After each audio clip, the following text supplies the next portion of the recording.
Hello friends, स्वागत है आप सभी का Vijay Singh study group channel पर।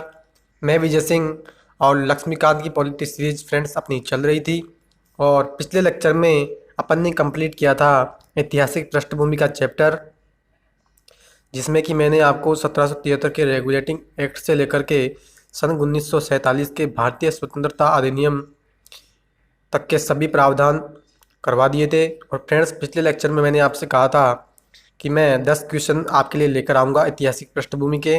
तो आज मैं आपके सामने फिर से उपस्थित हूँ 10 क्वेश्चन लेकर के। तो फ्रेंड्स, अगर आपने अभी तक चैनल को सब्सक्राइब नहीं किया तो चैनल को सब्सक्राइब कर लें और पास ही के जो नोटिफिकेशन बेल के ऑल के बटन पर क्लिक करें, ताकि मैं जैसे ही कोई वीडियो डालूँ तो आपको उसका नोटिफिकेशन आसानी से मिल सके।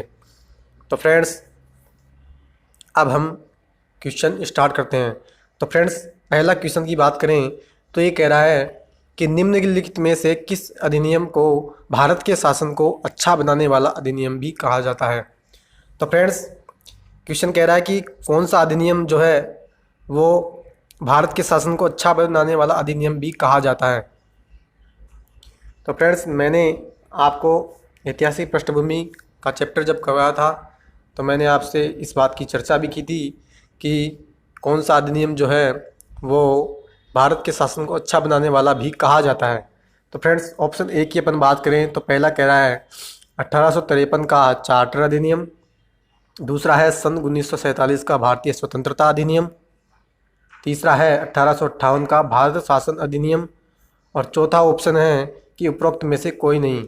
तो फ्रेंड्स, जब मैंने आपसे 1858 का भारत शासन अधिनियम की चर्चा की थी तो मैंने आपसे कहा था कि इस अधिनियम के तहत जो है महारानी विक्टोरिया जो है उसके अधीन कंपनी का शासन चला गया था और 1858 के अधिनियम को ही भारत का शासन अधिनियम, भारत के शासन को अच्छा बनाने वाला अधिनियम भी कहा जाता है। तो फ्रेंड्स, इसका आंसर होगा 1858 का भारत शासन अधिनियम, यानी option C is right answer. तो फ्रेंड्स, नेक्स्ट क्वेश्चन की अपन बात करें तो नेक्स्ट कह रहा है कि भारत शासन अधिनियम सन 1935 के संदर्भ में निम्न में से कौन से कथन सत्य हैं। ये कह रहा है कि भारत शासन अधिनियम जो 1935 था उनके संदर्भ में कौन सा अधिनियम सही है।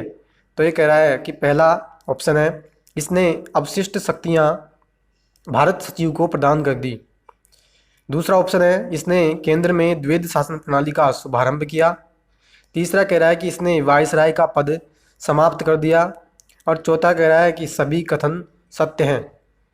तो फ्रेंड्स, आप सोचिए इसका आंसर क्या होगा। तो फ्रेंड्स, क्या सोच लिया आपने इसका आंसर क्या होगा। तो फ्रेंड्स देखिए, मैं बताता हूँ कि देखिए, पहला कह रहा है कि इसने अवशिष्ट शक्तियाँ भारत सचिव को प्रदान कर दी। देखिए, सन 1935 के भारत शासन अधिनियम में अवशिष्ट शक्तियों की मैंने चर्चा की थी और उसमें मैंने आपसे कहा था कि अवशिष्ट शक्तियाँ जो थी, अवशिष्ट शक्तियों का मतलब होता है कि जैसे केंद्र सूची, राज्य सूची या समवर्ती सूची के अलावा कोई भी अगर कानून होगा तो अवशिष्ट शक्तियों के अंतर्गत आता है। और ये कह रहा है कि अवशिष्ट शक्तियाँ किसको प्रदान की, तो मैंने बताया था आपको कि अवशिष्ट शक्तियाँ भारत के वायसराय को सब प्रदान की गई थी। तो इसका मतलब है कि ये कथन सत्य की बात कर रहा है, तो ये तो कथन हो गया गलत। दूसरे की अपन बात करें तो इसने केंद्र में द्वैध शासन प्रणाली का शुभारंभ किया। तीसरे की तरफ चलते हैं, देखिए इसने वायसराय का पद समाप्त कर दिया। देखिए, वायसराय का पद भी समाप्त करने की मैंने बात की थी। सन 1947 के भारतीय स्वतंत्रता अधिनियम के तहत भारत का वायसराय का पद जो था वो समाप्त किया गया था और ये सन 1935 के अधिनियम की बात कर रहा है। तो देखिए, ये ऑप्शन भी गलत हो जाएगा। फिर सभी कथन कथन सत्य है, सभी तो सत्य नहीं हो सकते, ये भी गलत है। और देखिए, दूसरे की अपन बात करें तो इसने केंद्र में द्वैध शासन प्रणाली का शुभारंभ किया। देखिए, मैंने इस बात की भी चर्चा की थी कि द्वैध शासन प्रणाली सन 1935 के अधिनियम के तहत केंद्र में शुरू की गई थी। तो ये इसका आंसर होगा, यानी कि आंसर इसका होगा ऑप्शन नंबर बी। नेक्स्ट अपन चलते हैं फ्रेंड्स। तो देखिए फ्रेंड्स, क्वेश्चन नंबर 3 की अपन बात करें तो ये कह रहा है कि निम्नलिखित कथनों पर विचार कीजिए। पहला कह रहा है कि 1773 के रेगुलेटिंग एक्ट के तहत कलकत्ता में 1775 में एक उच्चतम न्यायालय की स्थापना की गई। यानी कि यह कह रहा है कि 1773 के रेगुलेटिंग एक्ट जो आया उसके तहत कलकत्ता में सन 1775 में एक उच्चतम न्यायालय सुप्रीम कोर्ट की स्थापना की गई थी। दूसरा कह रहा है सन 1813 के चार्टर एक्ट के तहत शिक्षा पर प्रति वर्ष 1 लाख रुपए की राशि व्यय करने की व्यवस्था की गई। तीसरा कह रहा है सन 1859 में लॉर्ड कैनिंग द्वारा पोर्टफोलियो प्रणाली प्रारंभ की गई। तो फ्रेंड्स, उपयुक्त में से कौन से कथन सही है, यानी कि आपको सही कथन ढूंढना है। देखिए, ऐसे क्वेश्चन जो आते हैं वो यूपीएससी के अंदर अक्सर ऐसे क्वेश्चन पूछे जाते हैं कि 3 आपको जो है स्टेटमेंट दे दिए जाते हैं और उनमें से कथनों के बारे में चर्चा करके सही और गलत का आंसर पूछा जाता है। तो फ्रेंड्स देखिए, अगर अपन इनकी बात करें तो पहले ही प्रावधान की अपन बात करें तो देखिए 1773 के रेगुलेटिंग एक्ट के तहत कलकत्ता में सन 1775 में एक उच्चतम न्यायालय की स्थापना की गई। अब देखिए 1773 के रेगुलेटिंग एक्ट जो आया उसके तहत सुप्रीम कोर्ट की स्थापना तो की गई थी कलकत्ता में, लेकिन वो सन 1774 में की गई थी, ये 1775 है, यानी कि इस प्रकार से ये ऑप्शन इसका गलत हो जाएगा। तो फ्रेंड्स देखिए, इसके ऑप्शन में अब अपन कट कर लेते हैं। देखिए, पहला ऑप्शन अपन ने गलत कर दिया तो पहला गलत हो गया, दूसरा भी गलत हो गया, और चौथे के अंदर पहला है तो चौथा भी गलत हो गया, यानी कि इसका आंसर ऑटोमेटिकली ही इसका आंसर जो है सी हो जाएगा। भले आप इसकी चेक कर सकते हैं। देखिए 1813 के चार्टर एक्ट के तहत शिक्षा पर प्रतिवर्ष 1 लाख रुपए की राशि व्यय करने की व्यवस्था की गई थी, बिल्कुल सही है। मैंने आपसे कहा था कि अलग से मैंने आपको एक पेज के अंदर 1813 का चार्टर एक्ट करवाया भी था और उसमें मैंने कहा था, बताया था आपको कि शिक्षा पर प्रतिवर्ष 1 लाख रुपए खर्च करने की जो है व्यवस्था उसमें की गई थी। फिर मैंने आपको बताया कि 1859 में लॉर्ड कैनिंग द्वारा पोर्टफोलियो प्रणाली प्रारंभ की गई, ये भी मैंने आपको बताया था। फ्रेंड्स, ये भी मैंने आपको 1861 के भारत परिषद अधिनियम में चर्चा की थी कि लॉर्ड कैनिंग ने सन 1859 में जो पोर्टफोलियो प्रणाली प्रारंभ की थी उसको मान्यता जो 1861 के भारत शासन अधिनियम के तहत ही प्रदान की गई थी। तो फ्रेंड्स, इसका आंसर भी अपन ने निकाल लिया, इसका आंसर होगा option number C is right answer. Friends, next 4th question की ओर चलते हैं। तो फ्रेंड्स, 4th क्वेश्चन कह रहा है कि निम्नलिखित में से किस अधिनियम के तहत प्रांतीय विषयों को 2 भागों, यानी कि प्रांतीय विषयों को 2 भाग आरक्षित और हस्तांतरित में बांटा गया था। यानी कि यह कह रहा है कि जो प्रांतीय विषय थे उनको 2 भागों में हस्तांतरित और आरक्षित में कौन से अधिनियम में बांटा गया था। तो फ्रेंड्स, पहला ऑप्शन है सन 1909 के मार्ले मिंटो सुधार के तहत, दूसरा है 1919 के मॉन्टेग्यू चेम्सफोर्ड सुधार के तहत, तीसरा सन 1892 के भारत शासन अधिनियम के तहत, और चौथा है सन 1935 के भारत शासन अधिनियम के तहत। तो फ्रेंड्स देखिए, सन 1909 के मार्ले मिंटो सुधार के तहत आरक्षित और हस्तांतरित विषयों को 2 भागों में नहीं बांटा, ये ऑप्शन गलत हो जाएगा। सी की तरफ हमें बात करते हैं तो देखिए सन 1892 के भारत शासन अधिनियम के तहत ये भी गलत है, और 1935 के भारत शासन अधिनियम ये भी गलत होगा, यानी कि इसका आंसर होगा 1909 के मॉन्टेग्यू चेम्सफोर्ड सुधार के तहत जो है प्रांतीय विषयों को 2 भागों आरक्षित और हस्तांतरित में बांटा था। और फ्रेंड्स, सन 1935 का जो भारत शासन अधिनियम मैंने आपको पढ़ाया था तो उसमें मैंने आपको क्लियरली बताया था कि प्रांतों में तो द्विवेद शासन प्रणाली समाप्त की गई थी और 1935 के अधिनियम में केंद्र में द्विवेद शासन प्रणाली स्टार्ट की गई थी, जिसमें केंद्रीय विषयों को हस्तांतरित और आरक्षित दोनों में बांटने की व्यवस्था की गई थी, लेकिन ये प्रावधान जो था वो चल नहीं सका था। तो फ्रेंड्स, इसका आंसर होगा बी इज राइट आंसर। तो फ्रेंड्स, नेक्स्ट अपन चलते हैं। निम्नलिखित में से किस संधि के तहत ईस्ट इंडिया कंपनी ने सन 1765 में बंगाल, बिहार और उड़ीसा के दीवानी अधिकार प्राप्त किए। फ्रेंड्स, ये कह रहा है कि कौन सी वो संधि थी जिसके तहत ईस्ट इंडिया कंपनी जब भारत में आई तो उसने बंगाल, बिहार और उड़ीसा से दीवानी अधिकार मानी राजस्व से संबंधित अधिकार उसने प्राप्त किए थे। तो फ्रेंड्स, ऑप्शन नंबर ए है एक्सला सापेल की संधि, दूसरा ऑप्शन है श्रीरंगपट्टनम की संधि, तीसरा है इलाहाबाद की संधि, और चौथा है सालवाई की संधि। तो फ्रेंड्स देखिए, सन 1773 के रेगुलेटिंग एक्ट जब मैंने आपको पढ़ाया तो उसमें मैंने आपको बताया था क्लियरली, मैंने आपको बताया था कि जब 1600 में ईस्ट इंडिया कंपनी भारत में आई और जब 1764 में बक्सर का युद्ध हुआ तो बक्सर के युद्ध होने के बाद रॉबर्ट क्लाइव ने जो इलाहाबाद की संधि की थी सन 1765 में, सन 1765 में इलाहाबाद की संधि हुई। रॉबर्ट क्लाइव ने शाह आलम द्वितीय और दो और थे उनके साथ जो है इलाहाबाद की संधि की थी, और उस संधि के तहत ही रॉबर्ट क्लाइव ने जो है बंगाल, बिहार और उड़ीसा से दीवानी के अधिकार प्राप्त किए थे। तो फ्रेंड्स इसका आंसर हो जाएगा option number C is right answer.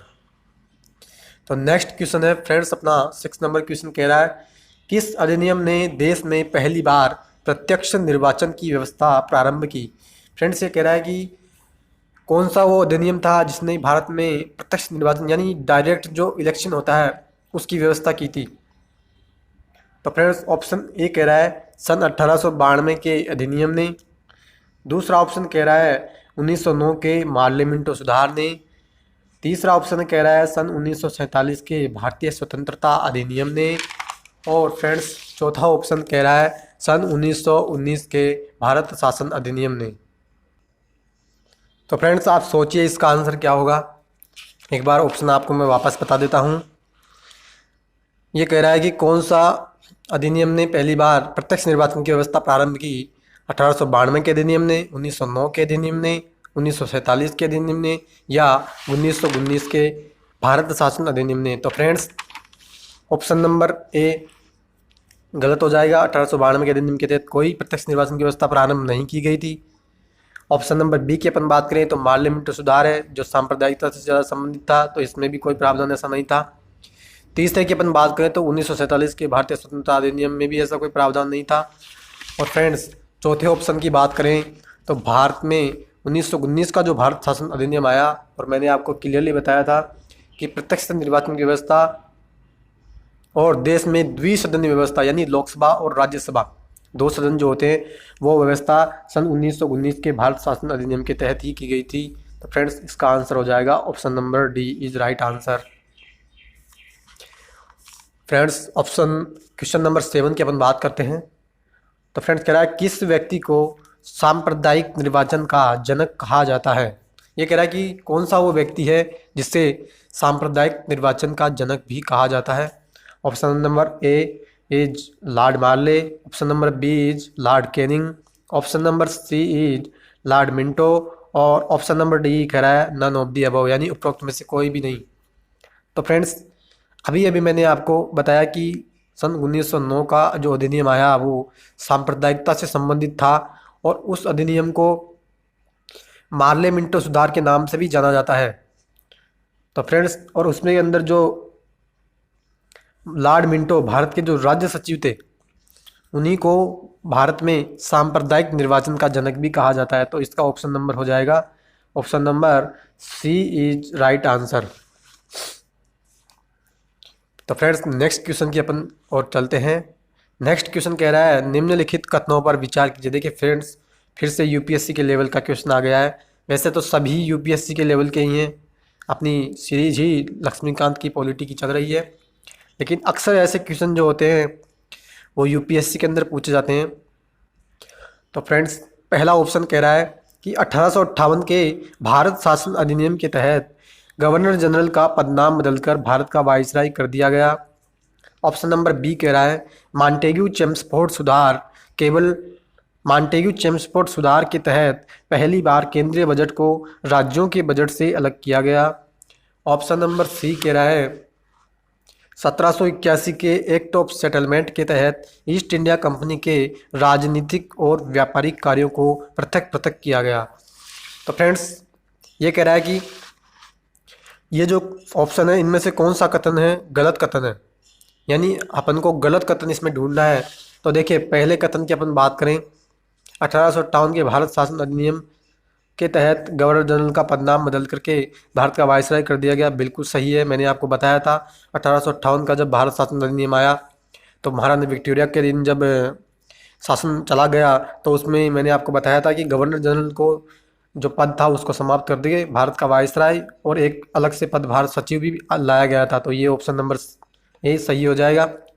Option number B की अपन बात करें तो मॉन्टेग्यू चेम्सफोर्ड सुधार के तहत पहली बार केंद्रीय बजट को राज्यों के बजट से अलग किया गया, बिल्कुल सही है। सन 1919 के भारत शासन अधिनियम जिसको मॉन्टेग्यू चेम्सफोर्ड सुधार भी कहा जाता है उसी के तहत केंद्रीय बजट को राज्यों के बजट से अलग किया गया था। तो ये भी सही है ऑप्शन। ऑप्शन नंबर सी की अपन बात ऑप्शन नंबर 3 की अपन बात करें तो देखिए सन 1781 के एक्ट ऑफ सेटलमेंट के तहत ईस्ट इंडिया कंपनी के राजनीतिक और व्यापारिक कार्यों को पृथक पृथक किया गया। तो फ्रेंड्स देखिए, सन 1773 के रेगुलेटिंग एक्ट के पश्चात मैंने आपको बताया था सन 1784 का पिट्स इंडिया एक्ट, और मैंने आपको क्लियरली बताया था कि 1784 के पिट्स इंडिया एक्ट में कंपनी के राजनीतिक और वाणिज्यिक कार्यों को अलग अलग किया गया था। इसके अलावा राजनीतिक कार्यों के प्रबंधन के लिए नियंत्रण बोर्ड और व्यापारिक मामलों के लिए बोर्ड ऑफ डायरेक्टर्स का भी गठन किया गया था। तो फ्रेंड्स, सन 1781 के एक्ट ऑफ सेटलमेंट की तो बात इसमें आती ही नहीं है। तो फ्रेंड्स, सन 1784 का पिट्स इंडिया एक्ट इसका सही उत्तर होना चाहिए था, लेकिन इसमें सन 1781 के एक्ट ऑफ सेटलमेंट की बात कर रहा है, तो ऑप्शन नंबर 3 जो है वो गलत कथन है। और हमें क्या ढूंढना है? हमें असत्य कथन ही ढूंढना है। तो फ्रेंड्स देखिए, पहला कथन सही है तो पहला नहीं आना चाहिए, दूसरा भी सही है तो दूसरा भी नहीं आना चाहिए, यानी कि ये दूसरा भी नहीं आना चाहिए, और तीसरा ऑटोमेटिकली बचा कौन सा? Option number B. तो option number B is a right answer. तो फ्रेंड्स नेक्स्ट चलते हैं। अब क्वेश्चन नंबर 9 की बात करें तो कह रहा है किस अधिनियम में पहली बार भारत में कंपनी के अधीन क्षेत्र को ब्रिटिश आधिपत्य का क्षेत्र कहा गया? तो फ्रेंड्स पहला ऑप्शन कह रहा है सन 1773 का रेगुलेटिंग एक्ट, सन 1781 के एक्ट ऑफ सेटलमेंट, सन 1784 के पिट्स इंडिया एक्ट, या फिर सन 1947 के भारतीय स्वतंत्रता अधिनियम। तो फ्रेंड्स देखिए, 1773 का रेगुलेटिंग एक्ट आया, उसमें तो कोई भी ब्रिटिश आधिपत्य के क्षेत्र को बताने की बात नहीं की गई थी, तो ऑप्शन नंबर ए गलत हो जाएगा। 1781 के एक्ट ऑफ सेटलमेंट की बात करें तो इसमें भी अपन देखें तो ऐसा कोई इसमें प्रावधान नहीं था, तो ऑप्शन नंबर बी भी गलत हो जाएगा। ऑप्शन नंबर डी की अपन बात करें तो 1947 के भारतीय स्वतंत्रता अधिनियम में भी ऐसा कोई प्रावधान नहीं था। और 1784 के पिट्स इंडिया एक्ट की अपन बात करें तो उसमें पहली बार कंपनी के अधीन जो क्षेत्र था उसमें उसको ब्रिटिश आधिपत्य का क्षेत्र सन 1784 के पिट्स इंडिया एक्ट में ही कहा गया था। तो option number C is right answer अपना हो जाएगा। तो फ्रेंड्स नेक्स्ट क्वेश्चन की ओर अपन चलते हैं। तो फ्रेंड्स नेक्स्ट और लास्ट क्वेश्चन अपना बात करें तो कह रहा है कि निम्न में से किस समिति की अनुशंसा पर भारतीय रिजर्व बैंक की स्थापना की गई थी?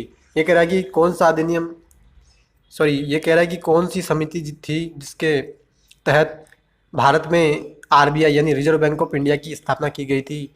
तो ऑप्शन नंबर ए कह रहा है कि नचिकेत मौर्य समिति, ऑप्शन नंबर बी कह रहा है विमल जालान समिति, ऑप्शन नंबर सी कह रहा है हिल्टन यंग समिति, या फिर ऑप्शन नंबर डी ये कह रहा है उषा थोराट कमेटी।